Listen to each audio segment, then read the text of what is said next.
a lot of people are getting quite nervous about the rise in COVID-19 cases across the UK. We heard from Jonathan Van Tem, one of the country's foremost doctors, talking about this just the other day. Real concerns about how fast these cases are rising. And so I looked at the numbers to try and work out, how worried we should be at the moment. Are there red lights flashing? And this is the chart that, a lot of people have been looking at and saying, well, this is very worrying indeed. Have a look at this line, these bars rather. They show you the number of new COVID-19 cases we're getting each day. And if you look over on the right-hand side, you can see it has risen quite a bit in the last few weeks. In fact, the last 3 days, up to around 3,000 cases a day. That's the highest that we've seen since the kind of period of intense pandemic back in kind of May. So clearly that is a cause for concern that those number of cases are rising to such a high level. But here's the thing, period right now is quite different to the period we had before, and that's because of this. Something has changed. We are testing more. We're testing a lot more actually than we were before, a lot more than many other countries. And as you have more tests, that black line going up, I've just superimposed the two on top of each other, but as you have more tests happening, you are more likely to get more positive results. So really a better measure of the prevalence of the disease would adjust for that and show you the number of positive cases coming back per test, a positivity rate. And that's what I've done here. Basically got a different chart showing you that positivity rate. And look, it's a very different picture. Down from around, in that period, kind of April, May, 1 in every 3 tests was coming back positive, whereas now it's around 1%. Now, it is up a bit in the last few weeks, so clearly that is something that we need to be watching, but it's still only at around the kind of 1%, 1 point something percent, 1.2% or so. That's something to keep an eye on, because the minute you get up to kind of 3%, 5%, that's something epidemiologists are genuinely concerned about. But it's still relatively low. So not a flashing red light on this chart, which is probably a better way of measuring COVID-19 in the country. And not a flashing red light as well when you kind of take that line we showed you a moment ago. This is just cases. Again, this is a line of the bar chart I showed you before, going up quite a bit recently.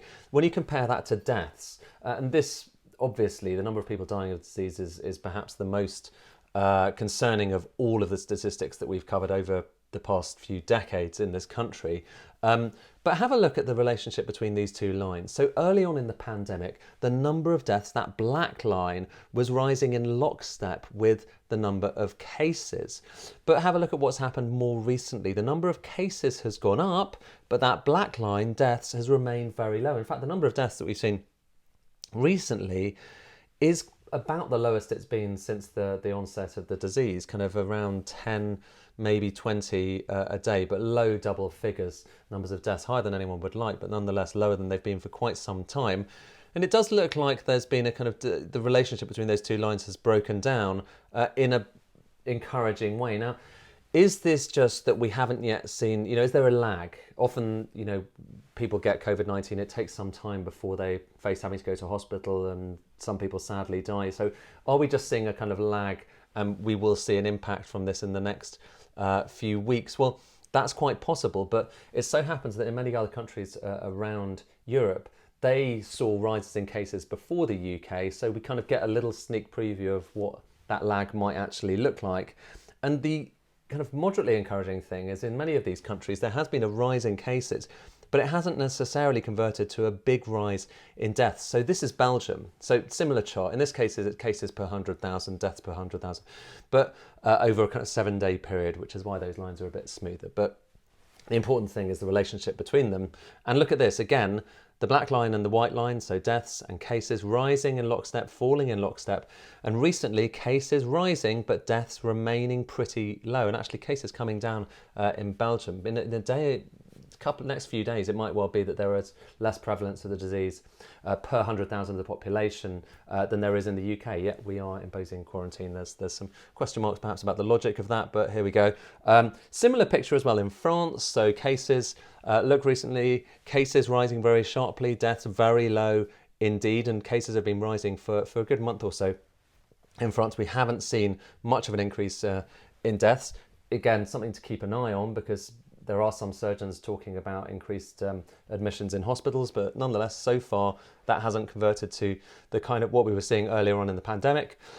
Excuse me. A similar thing as well in Germany.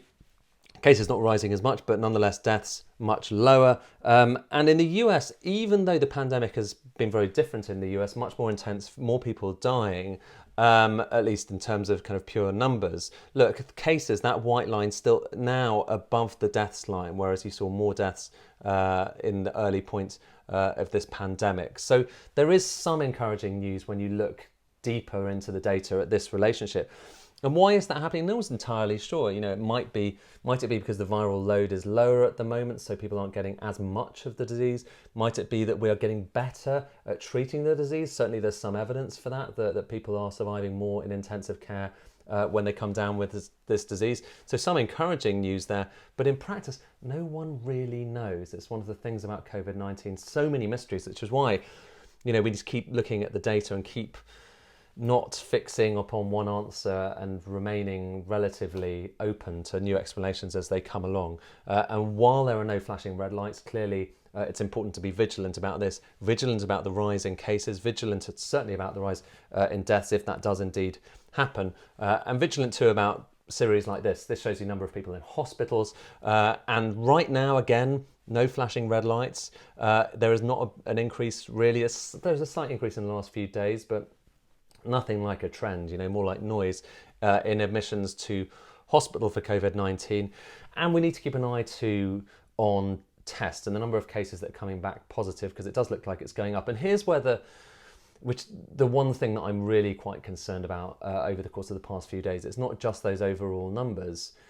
It is the fact that there are signs that the testing system, which we were told was now, you know, world class, is creaking right now. There have been anecdotal stories I've heard from a few people in the last few days about them trying to get a test and not being able to do so.